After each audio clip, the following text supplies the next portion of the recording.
Welcome back to Passport to Possibility, presented by J.H. Marlin. If you've seen our dedicated São Tomé and Principe citizenship by investment video and our recent Sierra Leone Going for Gold deep dive, you'll know we're very bullish on the next wave of African options for serious early mover investors. And there's very fresh news that matters here. China has just announced that from May 1st, 2026, it will apply zero tariff treatment to imports from 53 out of the 54 African countries it has diplomatic relations with, effectively opening its wider market to nearly the entirety of the continent. Today we're putting two frontrunners side by side in that new context, São Tomé Príncipe and Sierra Leone, both African, both relatively new, but very different in what they're best at. We'll focus mainly on these two, but we'll also briefly touch on other African plays likely to feature in 2026, like Botswana's coming program and a few countries that are still in the exploratory phase. If you're trying to work out where your first or next African foothold should be, this one's for you. Let's get into it.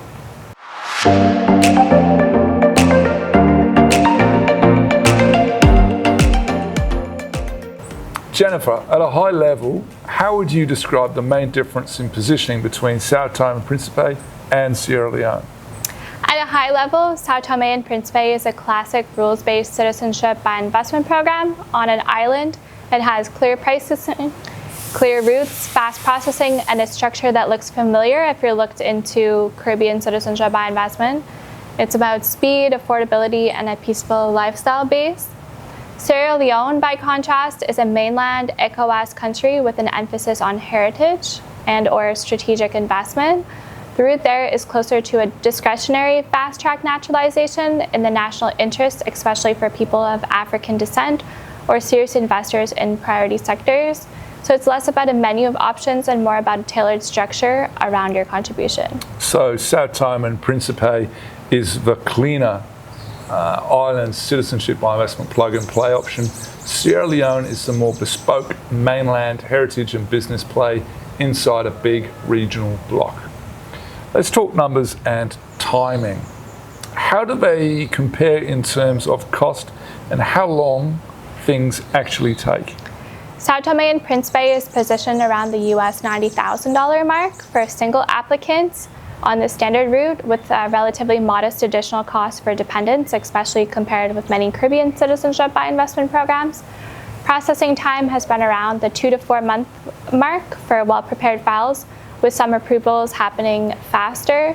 So in Sierra Leone, the investment numbers are generally higher, about roughly US $140,000 as a starting point for the fast track route once you combine the investment with associated costs. But what you're buying there is not just a passport, you're also getting a locally incorporated company, a bank account, and an operating base in an ECOWAS country with a naturalization decision, and about a roughly 90 days timeline once everything is structured and approved. Right, so São Tomé and Principe is the lower price, highly systematized, fast CBI island, whereas Sierra Leone asks for more capital, but bundles that with a real business platform and ECOWAS access on a similar 90-day kind of horizon once the file is in. On the mobility side, neither São Tomé nor Sierra Leone is going to compete with a top-tier Caribbean or EU passport in raw visa-free numbers. So what's the real mobility or regional reach story for each? Exactly. If your only goal is maximum visa-free travel, you'd look at the Caribbean or European option first. For São Tomé and Principe, the story is about having a stable, low-population island based in the Gulf of Guinea with links to the Portuguese-speaking world and the potential over time to leverage regional African integration. It's a lifestyle and diversification play with some African and Lusophone connections, not primarily a mobility tool. For Sierra Leone, the real mobility value is ECOWAS. As a citizen of ECOWAS country, you have rights of free movement across the 15 West African states, which means you can potentially live, work, and do business across a very large regional market subject to local rules. So that's very different kind of mobility, less about airports and more about cross-border business inside West Africa. Yeah, São Tomé is more of a contained island plus Lusophone option. Sierra Leone is your ECOWAS pass, 15 countries of on-the-ground reach rather than more stamps inside of your passport. Let's talk lifestyle for a moment. What kind of on-the-ground feel should people expect? São Tomé Príncipe is a small, lush island nation with a very relaxed pace of life. Think tropical landscapes, cacao plantations, coastal views, and a low-density, low-stress environment. It suits people who like the idea of quiet, nature-oriented base and a slower rhythm, possibly as a part-time home rather than a 24/7 business hub. Sierra Leone, especially around Freetown, has a very different energy, more urban, more hustle, more contrast. You have the Atlantic coastline and beautiful beaches, but you also have a busy growing city, a port, and the feel of frontier market that's still rebuilding and evolving. It's more intense, more dynamic, and better suited to people who actually want to engage with that kind of environment. Right, so São Tomé feels like the quiet, tropical hideaway. Sierra Leone feels like the noisy, fascinating gateway into a real frontier economy with beaches attached. Heritage is obviously a huge part of the Sierra Leone story, while São Tomé Príncipe is much more of a straightforward economic program. How do you see that difference affecting who each one is right for?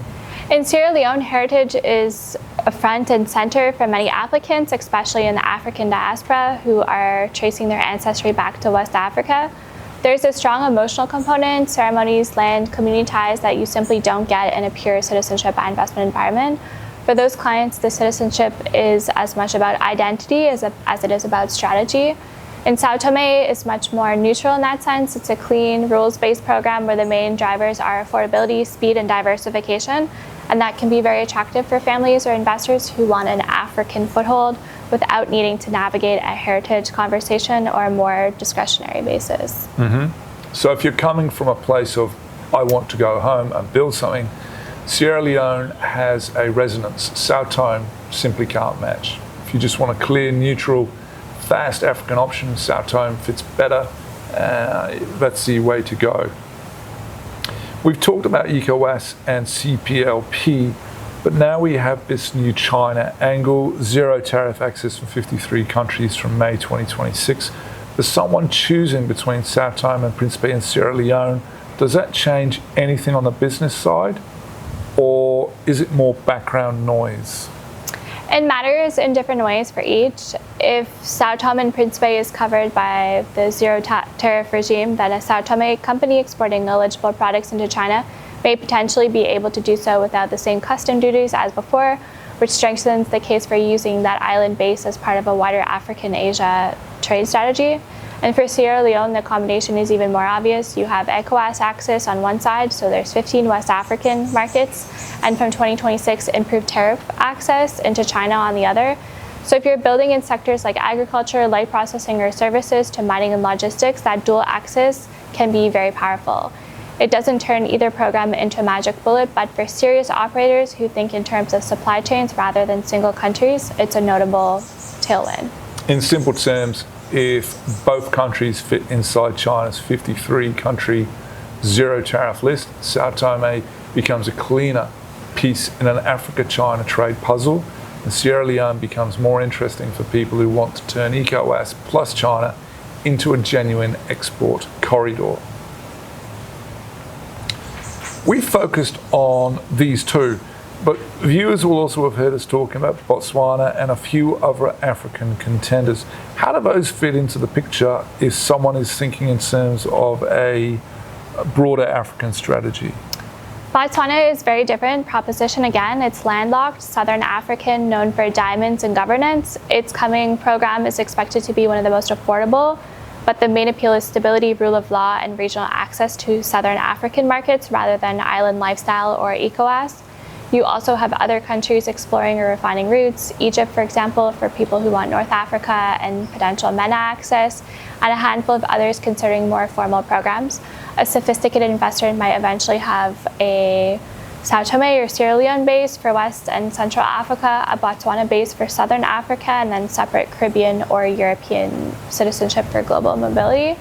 So the key is to be clear what each piece is doing for you. Now, Botswana adds a Southern Africa and a governance-heavy angle. Egypt and others add North Africa or MENA access. São Tomé and Sierra Leone are your Gulf of Guinea and ECOWAS plays. The art is picking the few that actually match your goals, not collecting flags for the sake of it. Okay, bringing it all together, how should someone actually decide between São Tomé Príncipe and Sierra Leone as their first African move?